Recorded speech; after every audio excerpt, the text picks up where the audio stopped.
ইলাহা ইল্লাল্লাহ লা ইলাহা ইল্লাল্লাহ। আসসালামু আলাইকুম ওয়া রাহমাতুল্লাহি ওয়া বারাকাতুহু। আলহামদুলিল্লাহি ওয়াহদা ওয়াসসালাতু ওয়াসসালামু আলা মান লা নাবিয়্যা বা'দা। কাছে ও দূরের দেশ ও প্রবাস থেকে যে সকল মুসলিম ভাই ও বোনেরা আমাদেরকে শুনছেন, তাদের সকলকে আন্তরিক শুভেচ্ছা ও মোবারকবাদ জানিয়ে আজকের এই আয়োজন শুরু করছি। সকল মুসলিম ভাই ও বোনেরা, আজকে আমরা যে বিষয়টা নিয়ে আলোচনা করতে যাচ্ছি সেটা হচ্ছে রমাজানের শেষ ভাগে আমরা পৌঁছে গেছি, হাতছানি দিচ্ছে ঈদ উল ফিতর। ঈদ উল ফিতরের বেশ কিছু সুন্নাহ, বেশ কিছু গুরুত্বপূর্ণ ইনস্ট্রাকশন, নির্দেশনা আমরা কোরআন ও সুন্নাহ থেকে পাই, সেগুলো আপনাদের সামনে আমরা উপস্থাপন করার চেষ্টা করব ইনশাআল্লাহ। সম্মানিত দিনী ভাই ও বোনেরা, আসলে সাহাবা আজমাইন রাসূল সাল্লাল্লাহু আলাইহি সাল্লামের কাছে একদিন গিয়ে প্রশ্ন করেছিলেন যে, আল্লাহ রাসূল, কাফিররা, পৌত্তলিকরা, মুশরিকরা বিভিন্ন দিবস উদযাপন করে, বিভিন্ন দিন উদযাপন করে, আনন্দ করে, উৎসব পালন করে। আমাদের জন্য কি এমন ধরনের কোনো উৎসব, আনন্দের দিনের ব্যবস্থা আছে কি? নবী সাল্লাল্লাহু আলাইহি ওয়াসাল্লাম তখন বললেন, লিকুল্লি কওমিন ঈদিন ওয়ালানা ঈদাইন, ঈদুল ফিতর ও ঈদুল আযহা।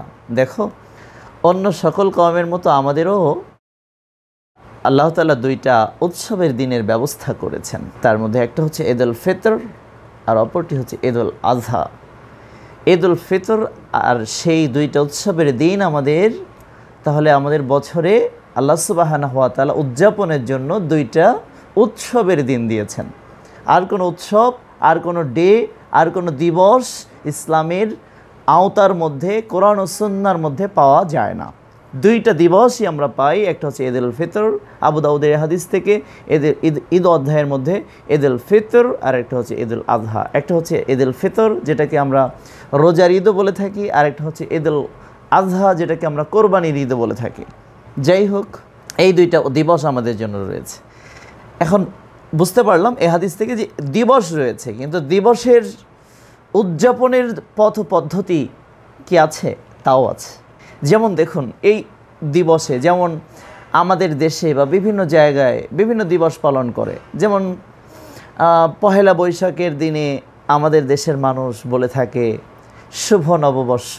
তারপরে ইংরেজি বর্ষ বা ঈসাই বর্ষ পালন করার সময় বলে হ্যাপি নিউ ইয়ার। আমাদের দেশের একটা কালচারে পরিণত হয়েছে ঈদের দিন মানুষ বলে থাকে ঈদ মোবারক। তো আসলে এ ধরনের প্রচলিত নিয়মে এ ধরনের অনেক গ্রিটিংস বা শুভেচ্ছা বাণী বা শুভেচ্ছা বক্তব্য আমরা পাচ্ছি। তো কোরআন ও সুন্নাহয় কি এমন কোনো শুভেচ্ছা বক্তব্য আছে? হ্যাঁ, আছে। হাদিস থেকে আমরা পাই, সাহাবা আজমাইন পরস্পরের ঈদের দিনের সাক্ষাৎ হলে তো সালাম দিতেনি। সালামের পরপরই তারা বলতেন আল্লাহুম্মা তাকাব্বাল মিন্না মিনকা, অথবা তাকাব্বালাল্লাহু মিন্না মিনকা, অর্থাৎ আজকের দিনে আমাদের সকল নেক আমলগুলোকে আল্লাহ তাআলা কবুল করুন, আপনাদের এবং আমার নেক আমলগুলোকে আল্লাহ তাআলা কবুল করুন। দেখুন কি সুন্দর কথা। আর ঈদ মোবারক, এটা হারাম, বলা যাবে না, এ কথা বলার আগে এগুলো আমি আলোচনায় না এনে বলতে চাই, সাহাবা আজমাইন আর নবী সাল্লাল্লাহু আলাইহি সাল্লাম যেটা বলেছেন তার মধ্যেই কল্যাণ রয়েছে। আর আমরা এর মধ্যে দেখেছি যে এর মধ্যে দোয়া করা হচ্ছে। একদিকে হচ্ছে একটা গ্রিটিংস, শুভেচ্ছা বক্তব্য, যেমন আমরা সালাম দিই, অন্য ধর্মে বা অন্য মানুষরা গুড মর্নিং, গুড ইভিনিং ইত্যাদি ইত্যাদি অনেক কিছু বলে থাকে, কিন্তু আমরা বলি সালাম, আসসালামু আলাইকুম। তার মানে কি? দোয়া করা হচ্ছে। আর ইসলামের শুভেচ্ছা বাণীটাও দোয়া, এটা আমাদের মনে রাখতে হবে। তাহলে আমরা জানলাম আমাদের উৎসবের দিন দুইটা। দ্বিতীয় পর্যায়ে আমরা জানলাম এই উৎসবের দিনে আমরা উৎসব পালন করব যে শুভেচ্ছা বক্তব্য দিয়ে, সেটা হচ্ছে আল্লাহুম্মা তাকাব্বাল মিন্না মিনকা, ঈদ মোবারক নয়। কারণ ঈদ নিজে নিজে মোবারক হতে পারে না।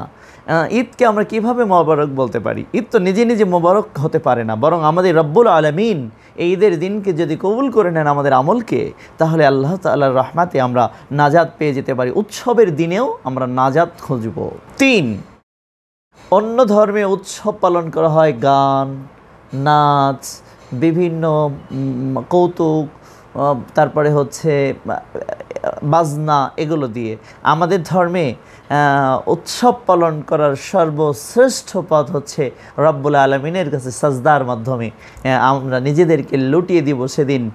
এই মাধ্যমে আমাদের উৎসবের প্রধান হাতিয়ার হবে রব্বুল আলমিনের সামনে 2 রাকাত সালাত আদায়ের, ঈদের সালাত, ঈদুল ফিতর, ঈদ উল ফিতরের 2 রাকাত সালাত আদায়ের মাধ্যমে, 12 তাকবীরের মাধ্যমে, 2 রাকাত সালাত আদায়ের মাধ্যমে ওই দিন হবে বারবার তাকবীর বলার মাধ্যমে হবে মুসলমানদের উচ্ছ্বাস প্রকাশ। মুসলমানদের উচ্ছ্বাস হবে আল্লাহু আকবার ধ্বনিতে, আল্লাহু আকবার, আল্লাহু আকবার, লা ইলাহা ইল্লাল্লাহ, আল্লাহু আকবার, আল্লাহু আকবার, ওয়ালিল্লাহিল হামদ। মানে রবের প্রশংসা করার মধ্যেই রয়েছে সকল সুখ, সকল শান্তি, সকল আত্মতৃপ্তি। তাহলে আমরা বুঝলাম এই দিন সাজদার মাধ্যমে আমরা আমাদের উচ্ছ্বাস প্রকাশ করব। এরপর সাজদার দিতে যাওয়ার আগেই আমাদের আরেকটা কাজ হচ্ছে ঈদুল ফিতরের দিন আরেকটা আনন্দের বিষয় হলো, অন্যান্য দিন আমরা সারাদিন, ঈদুল ফিতরের একটা দিন আগেও আমরা সারাদিন না খেয়ে এবং সিয়াম পালন করে ক্ষুধার্ত থেকেছি, পুরা গোটা একটা মাস ক্ষুধার্ত থেকেছি। কিন্তু এই ঈদের দিনটাতে আল্লাহ তাআলা বিশেষ একটা উদযাপনের সুন্নাহ রাসূল সাল্লাল্লাহু আলাইহি ওয়াসাল্লামের মাধ্যমে দিলেন যে আমরা ঈদগাহে যাব, তার আগে ইফতার করে যাব। তার মানে এটা হচ্ছে সিয়াম ভাঙারও দিন একটা বটেও, এজন্য ঈদুল ফিতর। তো ঈদ মানে ফিরে আসা, তো বারবার ফিরে আসে এই দিনটা, এই জন্য এটাকে ঈদ। আর আমরা এই ঈদের মানে হচ্ছে সিয়াম ভাঙারও দিন এটা, এই জন্য আমরা রাসূল সাল্লাল্লাহু আলাইহি ওয়াসাল্লামের সুন্নাহ হচ্ছে ঈদের ময়দানে যাওয়ার আগে 2টা কাজ খুবই জরুরি, এটা আমাদের মনে রাখতে হবে। 2টা না বলে আরও কয়েকটা বলতে পারি। তো প্রধান 2টা কাজ, একটা হচ্ছে সাদাকাতুল বা জাকাতুল ফিতর। সাদাকাতুল ফিতর, ফিতরা আদায় করতে হবে ঈদের জামাতে যাওয়ার পূর্বে, আর ফিতরাটা ঈদের দিন দেওয়াই উত্তম, তবে জামাতে যাওয়ার আগে আপনাকে দিতে হবে। আর 1 সা পরিমাণ খাদ্যদ্রব্য দিয়ে ফিতরা আদায় করার জন্য আমরা সকল মুসলিম ভাই ও বোনদের আহ্বান জানাচ্ছি। এই ফিতরা আদায় করার পরই বা সাথে সাথেই আমাদের আরেকটা গুরুত্বপূর্ণ সুন্নাহ হচ্ছে ঈদুল আজহার দিন কিছু না খেয়েই ঈদের ময়দানে চলে যাওয়া। আর ঈদুল ফিতরের দিনে আমরা বেজোড় সংখ্যক খেজুর খেয়ে, রাসূল সাল্লাল্লাহু আলাইহি ওয়াসাল্লাম খেজুর দিয়ে ইফতার করতেন বা খেজুর খেয়ে ঈদগাহে যেতেন এবং বেজোড় সংখ্যার দিকেও খেয়াল রাখতেন। এই জন্য আমরা বেজোড় সংখ্যক খেজুর দিয়ে খেয়ে বা ইফতার করে ঈদের ময়দানে যাব এবং ইফতার করে যাব। এরপরে ঈদের দিনে এক সাইড দিয়ে যাওয়া সুন্নাত, অর্থাৎ এক রাস্তা দিয়ে যাওয়া সুন্নাত, ভিন্ন রাস্তা দিয়ে ফেরা সুন্নাত, এটা আমাদেরকে খেয়াল রাখতে হবে ঈদুল ফিতরের দিনে।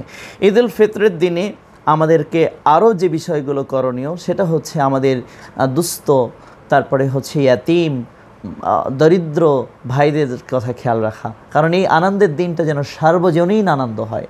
আর সেজন্যই কিন্তু এই ফিতরার ব্যবস্থা, যাতে করে এদিনকে অভুক্ত না থাকে। আবার আমার ফিতরা একাধিক ফিতরা পাওয়ার মাধ্যমে যদি কোনো দরিদ্র মানুষ কিছু বেশি পায়, তাহলে এই দিন সেই খাদ্যদ্রব্যটা বিক্রি করে সে অন্য দ্রব্যগুলোও ক্রয় করতে পারে। যে কারণে আমাদের ফিতরার দিকে সর্বাধিক খেয়াল রাখতে হবে। আর এটা কিন্তু মুসলিম নারী, পুরুষ, বৃদ্ধ, তারপরে শিশু সবার জন্য ফরজ করা হয়েছে সাদাকাতুল ফিতর। প্রত্যেক জন প্রতি 1 সা পরিমাণ, আর 1 সা সমান বলা যেতে পারে।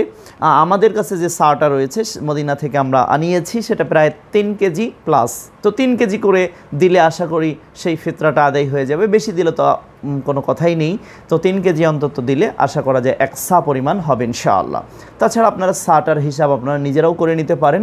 আমাদের কাছে যে সাটা আছে সেটার হিসাব আমরা বললাম। যাই হোক, এভাবে আমরা সংক্ষেপে বেশ কিছু ইনস্ট্রাকশন, বেশ কিছু নির্দেশনা আমরা ঈদুল ফিতর সম্পর্কে জানলাম।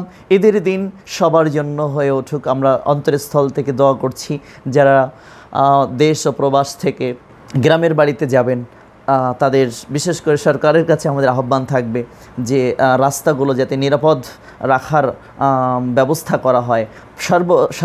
পরই আমরা আল্লাহ রাব্বুল আলামিনের কাছে নিরাপত্তা কামনা করছি।